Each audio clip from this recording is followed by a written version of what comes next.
ಹಿರಿಯ ಪತ್ರಕರ್ತರು ಮತ್ತು ರಾಜಕೀಯ ವಿಶ್ಲೇಷಕರು ಆಗಿರುವ ಹೊನಕೆರೆ ನಂಜುಂಡೇಗೌಡರು ಇದ್ದಾರೆ. ನಮಸ್ಕಾರ ನಂಜುಂಡೇಗೌಡ್ರೆ. ಕಾಂಗ್ರೆಸ್ ದೇಶದ ಕೆಲವು ರಾಜ್ಯಗಳಲ್ಲಿ ಗೆಲ್ಲೋದೇ ಕಷ್ಟ. ಎಲ್ಲೋ ಅಲ್ಲಿ ಇಲ್ಲಿ ಎಲ್ಲೋ ಒಂದೊಂದ್ ಕಡೆ ಗೆಲ್ಲೋ ಸಿಗತ್ತೆ. ಗೆದ್ದ ರಾಜ್ಯಗಳಲ್ಲಿ ಮುಖ್ಯಮಂತ್ರಿಯನ್ನ ಯಾರು ಮಾಡ್ಬೇಕು ಅನ್ನೋದೇ ಅದರ ದೊಡ್ಡ ಸಮಸ್ಯೆ. ಫಲಿತಾಂಶ ಬಂದು 1 ವಾರ ಆಯ್ತು, ಇನ್ನೂ ಕೂಡ ಅದಕ್ಕೆ ತೀರ್ಮಾನ ತೆಗೆದುಕೊಳ್ಳೋಕೆ ಆಗ್ಲಿಲ್ಲ. ಇದನ್ನ ತಾವು ತಮ್ಮ ವಿಶ್ಲೇಷಣೆಯನ್ನ ಹೇಗ್ ಮಾಡ್ತೀರಿ? ನೋಡಿ, ಈ ಫಲಿತಾಂಶ ಇದೊಂದೇ ರಾಜ್ಯದ ಬರಲಿಲ್ಲ, ಕೇರಳ ರಾಜ್ಯದ ಮಾತ್ರ ಬರಲಿಲ್ಲ. ನೀವು ಆಗ್ಲೇ ಹೇಳಿದ್ರಿ. ಪಶ್ಚಿಮ ಬಂಗಾಳದ ಫಲಿತಾಂಶ ಬಂತು ಮೇ 4ನೇ ತಾರೀಕು. ಮತ್ತೆ ಇದ್ರದ್ದು ಅಸ್ಸಾಂದು ಫಲಿತಾಂಶ ಬಂತು ಮೇ 4ನೇ ತಾರೀಕು. ತಮಿಳುನಾಡು ಫಲಿತಾಂಶ ಬಂತು ಮೇ 4ನೇ ತಾರೀಕು. ಪುದುಚೇರಿಯ ಫಲಿತಾಂಶ ಬಂತು ಮೇ 4ನೇ ತಾರೀಕು. ನೋಡಿ, ತಮಿಳುನಾಡಲ್ಲಿ ವಿಜಯ್ ಇದಾರಲ್ಲ, ಟಿವಿಕೆ ಮುಖ್ಯಸ್ಥ ವಿಜಯ್ ಮುಖ್ಯಮಂತ್ರಿಯಾಗಿ ಆಗ್ಲೇ ಅಧಿಕಾರ ಸ್ವೀಕರಿಸಾಯ್ತು. ಅಂದ್ರೆ ಅವ್ರಿಗೆ ಬಹುಮತ ಇರ್ಲಿಲ್ಲ ಅಲ್ಲಿ 118 ಸ್ಥಾನಗಳು ಬೇಕಿತ್ತು ಬಹುಮತಕ್ಕೆ. ಅವ್ರಿಗೆ ಇದ್ದಿದ್ 108 ಸ್ಥಾನ. ಹೇಗೋ ಮಾಡಿ ಯಾರ್ಯಾರ ಜೊತೆನೋ ಹೊಡೆದಾಡಿ, ಯಾವ್ಯಾವ ಪಕ್ಷಗಳಿಗೋ ಮಾತಾಡಿ, CPI, CPM ಮತ್ತೆ VCK, IUML ಗೆಲ್ಲ ಮಾತಾಡಿ ಬಹುಮತ ಅವರು ಖಚಿತಪಡಿಸ್ಕೊಂಡು, ಖಾತ್ರಿಪಡಿಸ್ಕೊಂಡು ಸರ್ಕಾರ ರಚನೆ ಮಾಡಿದ್ರು, ಮುಖ್ಯಮಂತ್ರಿಯಾಗಿ ಪ್ರಮಾಣ ವಚನ ಸ್ವೀಕರಿಸಿದ್ರು. ಇನ್ನೊಂದ್ ಕಡೆ ಸುವೇಂದು ಅಧಿಕಾರಿ, ಅಲ್ಲೂ 3 ಜನ ರೇಸಲ್ಲಿ ಇದ್ರು. ಸುವೇಂದು ಅಧಿಕಾರಿ ಇದ್ರು, ಅಗ್ನಿಮಿತ್ರ ಪಾಲ್ ಇದ್ರು, ಮತ್ತೊಬ್ರು ಇದ್ರು. ಅಲ್ಲೂ ಕೂಡ ಸುವೇಂದು ಅಧಿಕಾರ ಸ್ವೀಕರಿಸಿದ್ರು. ಇನ್ನೊಂದ್ ಕಡೆ ಅಸ್ಸಾಂನಲ್ಲಿ ಹಿಮಂತ ಬಿಸ್ವಾ ಶರ್ಮಾ ಈಗಾಗಲೇ ರೆಡಿ ಆಗಿದ್ದಾರೆ ಚೀಫ್ ಮಿನಿಸ್ಟರ್ ಆಗೋದಕ್ಕೆ, ಅಲ್ಲೂ ಕೂಡ ಆಯ್ತು. ಆದ್ರೆ ಕೇರಳದಲ್ಲಿ ಆಲ್ಮೋಸ್ಟ್ ಕಾಂಗ್ರೆಸ್ಗೆ 2/3 ಮೆಜಾರಿಟಿ ಬಂದಿದೆ. UDF, ಕಾಂಗ್ರೆಸ್ ನೇತೃತ್ವದ UDFಗೆ 102 ಸ್ಥಾನಗಳು ಬಂದಿದೆ. ಅದರಲ್ಲಿ 63 ಸ್ಥಾನ ಕಾಂಗ್ರೆಸ್ನ ಪಾಲು 63 ಸ್ಥಾನ.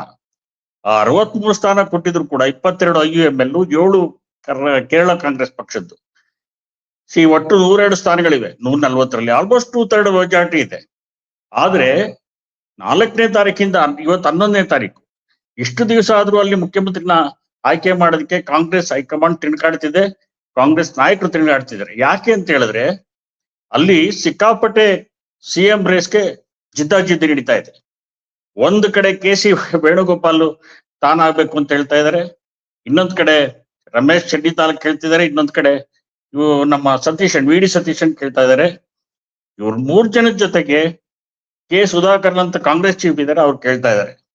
ಈ ಕಾಂಗ್ರೆಸ್ ಯಾರ ಪರವಾಗಿ ಡಿಸಿಷನ್ ತಗೋಬೇಕು ಅನ್ನೋದೇ ಕಷ್ಟ. ಯಾಕೆ ಅಂದ್ರೆ ನಂಬರ್ ಗೇಮ್ ನೋಡಿದ್ರೆ ನೀವು KC ವೇಣುಗೋಪಾಲ್ ಮುಂದಿದ್ದಾರೆ, ಮತ್ತೆ ಅಲ್ಲಿ ಗ್ರೌಂಡ್ ರಿಯಾಲಿಟಿ ನೋಡಿದ್ರೆ ಜನ ಸತೀಶನ್ ಪರವಾಗಿದ್ದಾರೆ. ರಮೇಶ್ ಚೆನ್ನಿತಾಲ ಸೋನಿಯಾ ಗಾಂಧಿಗೆ ಹತ್ರ ಇದ್ದಾರೆ, ಪ್ಲಸ್ ಸೀನಿಯರ್ ಕಾಂಗ್ರೆಸ್ ಲೀಡರ್. ಯಾರನ್ನ ಮಾಡ್ಬೇಕು? KC ವೇಣುಗೋಪಾಲ್ ರಾಹುಲ್ ಗಾಂಧಿಗೆ ಹತ್ರ, ರಮೇಶ್ ಚೆನ್ನಿತಾಲ ಸೋನಿಯಾ ಗಾಂಧಿ ಅವ್ರಿಗೆ ಹತ್ರ, ಆಮೇಲೆ VD ಸತೀಶನ್ ಜನರಿಗೆ ಹತ್ರ. ಒಂದು ಮಾಸ್ ಅಪೀಲ್ ಇದೆ ಅವ್ರಿಗೆ. ಅವರು ತಮ್ಮ ಲೋಕಸಭೆ ಚುನಾವಣೆಯಲ್ಲಿ, ಸ್ಥಳೀಯ ಸಂಸ್ಥೆ ಚುನಾವಣೆಗಳಲ್ಲಿ, ಮತ್ತೆ ಮೊನ್ನೆ ವಿಧಾನಸಭಾ ಚುನಾವಣೆಯಲ್ಲಿ ಅವರ ಕಾಂಟ್ರಿಬ್ಯೂಷನ್ ಬಹಳ ದೊಡ್ಡದಿದೆ. LDF ನ ಬಹಳ ನೇರವಾಗಿ ಅವರು ಫೇಸ್ ಮಾಡಿದವರು. ಅವ್ರ ಗೆಲುವಿನಲ್ಲಿ ಮಹತ್ವದ ಪಾತ್ರ ಇದೆ, ಅಲ್ಲಿ ಜನಗಳೇ ಹೇಳ್ತಾರೆ, ಬೇರೆ ಯಾರು ಹೇಳೋದು ಬೇಕಿಲ್ಲ. ಈಗಿದ್ದಾಗ ಕಾಂಗ್ರೆಸ್ ಹೈಕಮಾಂಡ್ ಹೇಗಿದನ್ನು ತೀರ್ಮಾನಿಸುತ್ತೆ ಅನ್ನೋದು ಬಹಳ ಕಷ್ಟ. ನೋಡ್ಬೇಕು, ಕಾದ್ ನೋಡ್ಬೇಕು. ಯಾಕೆಂದ್ರೆ ಮೇ 23ನೇ ತಾರೀಕೆ ಕೇರಳ ವಿಧಾನಸಭೆಯ ಅವಧಿ ಮುಕ್ತಾಯ ಆಗುತ್ತೆ. ಮೇ 24ನೇ ತಾರೀಕು 2021ರಲ್ಲಿ ಅದು ಅಸ್ತಿತ್ವಕ್ಕೆ ಬಂದಿರೋದು ಕೇರಳ ವಿಧಾನಸಭೆ. 23ನೇ ತಾರೀಕು ಕೊನೆ ಆಗುತ್ತೆ. ಅಷ್ಟರೊಳಗೆ ಇವ್ರು ಮುಖ್ಯಮಂತ್ರಿ ಆಗ್ಬೇಕು, ಪ್ರಮಾಣ ವಚನ ಸ್ವೀಕರಿಸ್ಬೇಕು. ಇಲ್ಲದೆ ಇದ್ರೆ ವಿಧಾನಸಭೆಯನ್ನ ಸಸ್ಪೆನ್ಷನ್ ಇಡೋ ಸಾಧ್ಯತೆಗಳಿರ್ತವೆ. ರಾಷ್ಟ್ರಪತಿ ಆಳ್ಬೇಕಾ ಏರೋದಕ್ಕೂ ಅವಕಾಶ ಇರುತ್ತೆ.